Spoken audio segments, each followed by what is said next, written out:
Olá!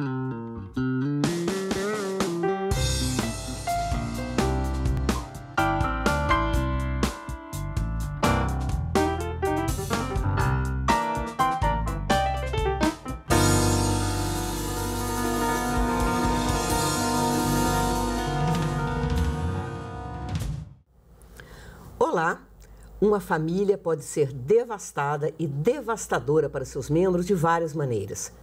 Problemas financeiros, relações pessoais, amorosas mais competitivas, traições. É essa história de uma desagregação familiar que Maione Rodrigues Batista, nossa convidada de hoje, se propõe a contar em seu livro Meu Filho é Esquizofrênico.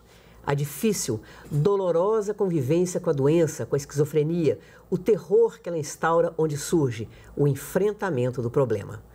Maione, eu tenho que te confessar que eu tive um pouco de resistência, um pouco de dificuldade de pensar em fazer essa entrevista, porque eu acho que, de uma certa forma, eu convivi com isso. Acho porque os diagnósticos eram tão complicados antigamente, a doença nem tinha nome direito, que dirá remédio, né?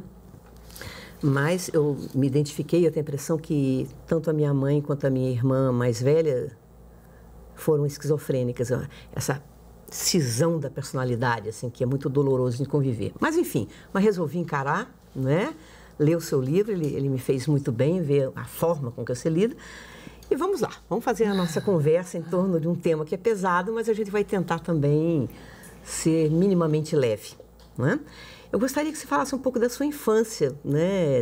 É a estrutura do livro, né? A sua infância, a sua adolescência, o surgimento da doença. Então, vamos falar um pouquinho lá daquela infância, naquela fazenda maravilhosa, né? Uhum. Eu nasci numa fazenda no interior de Minas.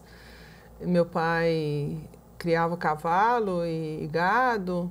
E a família do meu pai era muito grande, então tinha muitos primos, né? Então tinha o rio, tinha o pomar, que tinha todos os tipos de frutas assim, que você pensar. Então, realmente, mas hoje, né, na idade adulta, eu já consigo detectar desde aquela época, claro, a perversidade, né, da minha mãe, que era bipolar. Mas a gente não se dava conta ainda. Mas a infância foi de fazenda, de roça, de pé no chão, banho de chuva, com os primos. E seu pai, a gente percebe que você tem uma grande admiração. Ele parece que ele era um homem bonito, sedutor, né? Muito bonito, muito sedutor, muito amoroso com os filhos, principalmente comigo, né? Primeira filha mulher. Então, ele me ensinou muito, inclusive, a minha referência de amor, de afeto é dele.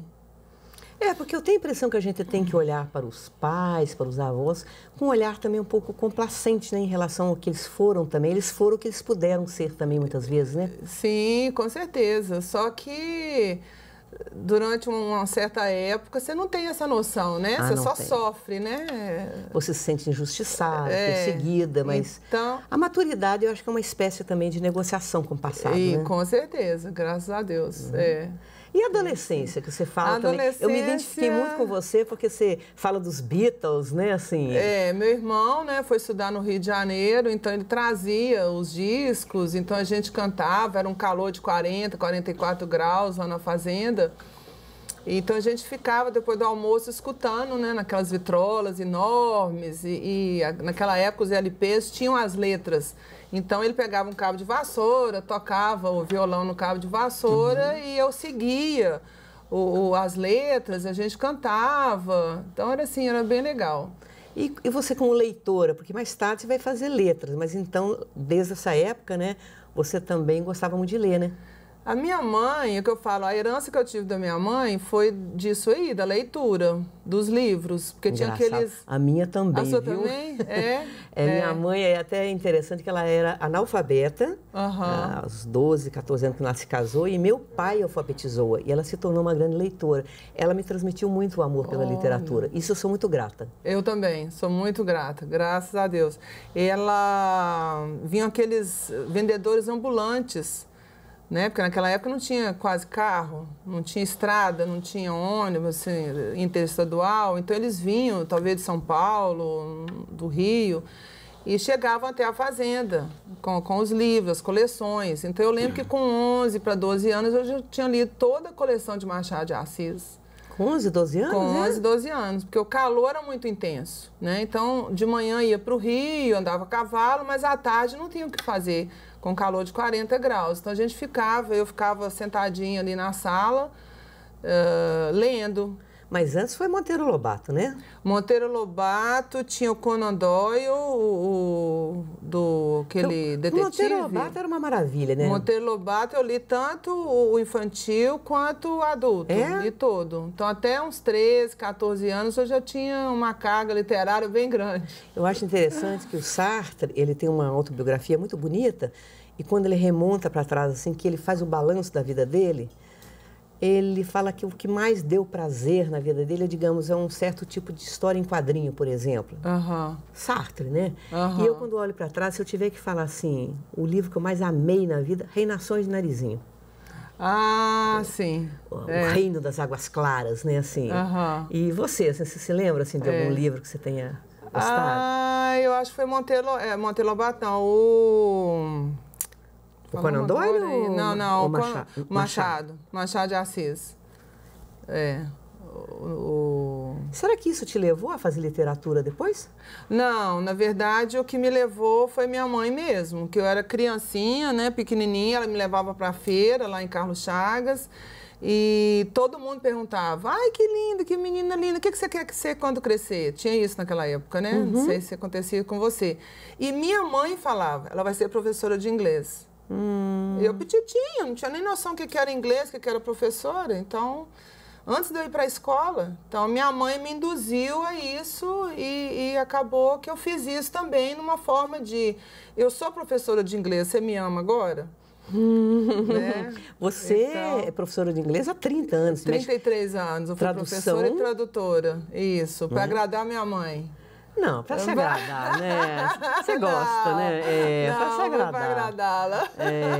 Mesmo essa questão da sonoridade da língua, que você fala dos Beatles também, que vem, a sonoridade do inglês, eu acho que parece que te seduziu também. Tinha um irmão, né? Que eu era muito ligada a ele, meu irmão mais velho. Então, tinha isso tudo. A minha mãe, que queria uma filha, né?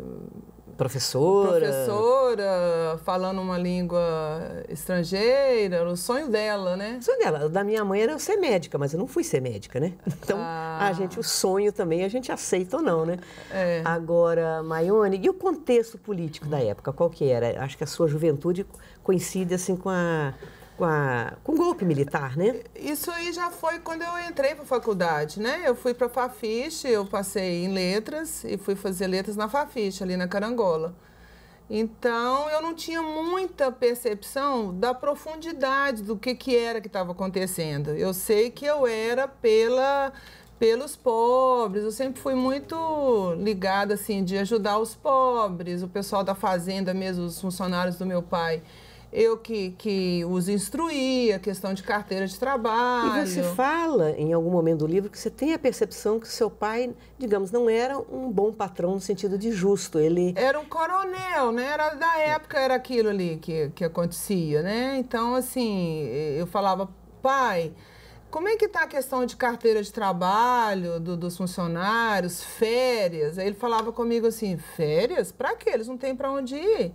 Falei, não, mas que eles fiquem em casa, mas tem que pagar férias, tem que fazer. Não fazia. Então, eu ia até as casas dos colonos, dos peões e conversava com eles. Eu os instruía. Olha, vocês têm direito a férias, vocês têm direito a um 13º, vocês têm direito à alimentação, a um descanso, final de semana. Você já tinha essa preocupação com o outro, né? Sempre tive, sempre tive. Então, assim, politicamente falando, né, o clássico mesmo, eu não tinha essa noção. Agora, na Fafiche, tinha aquelas reuniões de estudantes, ali embaixo, no térreo, sobre o governo, mas eu participava, mas eu não me enfronhava muito. Tanto que eu ia à aula, um dia eu quase fui presa, porque a polícia fechou todos os quarteirões ali e o pessoal passou correndo, vambora, a polícia tá chegando, eu não sei. Tipo assim, vão ficar aqui, vão ser presos, mas os colegas... Não tinha dimensão, né? Não tinha muita dimensão, assim. A gente era meio assim, eu também, uma parte também minha foi assim, vendo, assistindo, mas sem saber muito bem o que estava acontecendo. Não vai dar tempo da gente falar, mas logo depois você vai para o Iraque, né? Eu acho que um tempo depois. Isso. E você trabalha lá, então, com a sua habilidade, né? Isso. Com a sua habilidade. Como tradutor. E deve ter sido uma experiência interessante também, trabalhar num país... Você foi com 24 anos, né? Fui com Naquela 24, leva, eram 10 mil brasileiros que você se recorda, né? Que foram... Teve uma época realmente que muita gente foi para o Iraque, né? Foi, isso. Quer que fala sobre... Não, a gente não pode falar assim, mas acho que vamos deixar para o próximo bloco, então. Ok. Vamos fazer um pequeno intervalo. E aí vamos ver realmente o surgimento da doença na família e a peregrinação, né, pelas clínicas psiquiátricas, essa experiência. Até daqui a pouquinho.